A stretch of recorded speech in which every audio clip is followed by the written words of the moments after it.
வணக்கம் friends, welcome to Tamil பொண்ணு சமையல் சேனல். ஃப்ரெண்ட்ஸ், இன்றைக்கி நம்ம சேனலில் ரொம்ப டேஸ்டியான ரொம்ப எம்மியான முட்டை ஃப்ரை எப்படி பண்ணலாம் அப்படின்னு தான் பார்க்க போகிறோம்.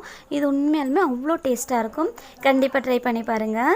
ஃப்ரெண்ட்ஸ், இப்போ தான் நீங்கள் ஃபஸ்ட் டைம் தமிழ் பொண்ணு சமையல் சேனல் வாட்ச் பண்ணுறீங்கன்னா ப்ளீஸ் இந்த வீடியோ கீழே இருக்க ரெட் கலர் சப்ஸ்கிரைப் பட்டனை வச்சு சப்ஸ்கிரைப் பண்ணிக்கோங்க. கூட வர பெல் ஐக்கானையும் கிளிக் பண்ணிக்கோங்க. அப்படி ஆல்னு ஒரு ஆப்ஷன் வரும், அதையும் கிளிக் பண்ணிக்கோங்க. வாங்க ஃப்ரெண்ட்ஸ், இன்றைக்கி வீடியோக்குள்ளே போகலாம். நான் பார்த்திங்கன்னா இந்த மாதிரி ஒரு பேன் வச்சுருக்கேன். அதுக்கு மேலே கொஞ்சமாக தண்ணி ஊற்றிருக்கேன். அதுக்கு மேலே இந்த மாதிரி ஒரு ஹோல்டர் வச்சுருக்கேன். அதுக்கு மேலே இட்லி தட்டில் எண்ணெய் தடவி 4 முட்டையை உடச்சி ஊற்றி வச்சுருக்கேன். இதை நீங்கள் இந்த மாதிரி பேனில் தான் பண்ணணும்னு அவசியம் இல்லைங்க. உங்கள்கிட்ட இட்லி போடு இருக்குது ஃபிட்டாக அப்படின்னா அதில் கூட செஞ்சுக்கலாம். இன்றைக்கி நான் என்கிட்ட ஃபிட்டான இட்லி இது கிடையாது. ஸோ அதனால் பேனில் வச்சு இந்த மாதிரி செஞ்சு காமிக்கிறேன் உங்களுக்கு. நீங்கள் இட்லி பாத்திரத்தில் வச்சு கூட இந்த மாதிரி முட்டையை வேக வச்சு எடுத்துக்கலாம். இது நீங்கள் வச்சுட்டு மூடி வச்சுருங்க. லோ ஃப்ளேமில் வைங்க. ஃப்ளேம் அதிகமாக வேணாம், லோ ஃப்ளேமில் ஒரு 5 நிமிஷம் வேக வச்சு எடுத்துக்கோங்க. இது நல்லா வேகட்டும். நடுவில் நீங்கள் இதை ஓப்பன் பண்ணி கூட பார்க்கலாம். பார்த்துட்டு நீங்கள் சின்னதாக கத்தி ஏதாவது இருக்குது அப்படின்னா அதை இந்த மாதிரி சென்டராக குத்தி பாருங்கள். அதில் ஏதாவது ஒட்டுனுச்சுன்னா வேகலைன்னு அர்த்தம். எதுவுமே ஒட்டாமல் ட்ரையாக இருக்குது அப்படின்னா வெந்துருச்சுன்னு அர்த்தம். அதை நீங்கள் இப்போ ஆஃப் பண்ணிடலாம். ஆஃப் பண்ணி நான் இதை எடுத்து வச்சுட்டேங்க. எடுத்து வச்சு ஒரு 5 நிமிஷம் கழித்து இந்த மாதிரி ஸ்பூனில் சுற்றியும் எடுத்தேன் அப்படின்னா பாருங்கள், நீட்டாக வந்துடுது. அடுத்தது நம்ம இப்போ இதுக்கு மசாலா ரெடி பண்ணலாம். இதுக்கு 1 ஸ்பூன் கொத்தமல்லி, 1 ஸ்பூன் மிளகு, 3 மிளகாய், சின்னதாக பட்டை இது எடுத்து வச்சுருக்கேன். இதை ஒரு ட்ரையான வாணலியில் போட்டு வறுத்து எடுத்துக்கலாம். எண்ணெய் எதுவும் ஊற்ற தேவையில்லைங்க. அப்படியே நல்லா வாசம் வர அளவு வறுத்து அதை நம்ம மிக்சியில் போட்டு அரைச்சி எடுத்துக்க போகிறோம். நல்லா கொரகொரப்பாக அரைச்சி எடுத்தாச்சு.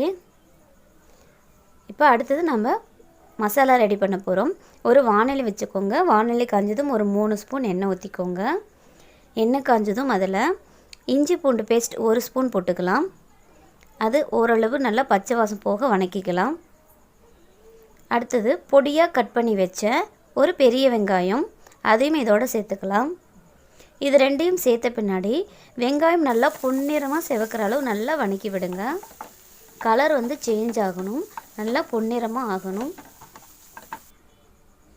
இப்போ வெங்காயம் நல்லா பொன்னிறமாக வணங்கிருச்சு. இந்த ஸ்டேஜில் நம்ம அரைச்சி வச்சுருக்கிற கொத்தமல்லி மிளகு மசாலாவை போட்டுக்கலாம்.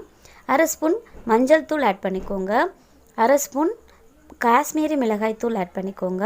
காஷ்மீரி மிளகாய் தூள் இல்லைன்னா நீங்கள் நார்மலான மிளகாய் தூள் கூட போட்டுக்கலாம். நான் கலருக்கோசரம் காஷ்மீரி மிளகாய் தூள் போட்டிருக்கேன். இதை ஓரளவு வணக்கி விட்டுக்கோங்க. வணக்கி விட்டது இதில் ஒரு சின்ன கப் அளவு தயிர் ஊற்றிக்கோங்க. ஓரளவு தயிர் இந்த மாதிரி திரியாக பிரியணும். அப்போ தான் அது டேஸ்ட்டு கொடுக்கும். தக்காளிக்கு பதிலாக தயிர் போடுறதுனால அந்த டேஸ்ட் பார்த்திங்கன்னா சூப்பராக இருக்கும்.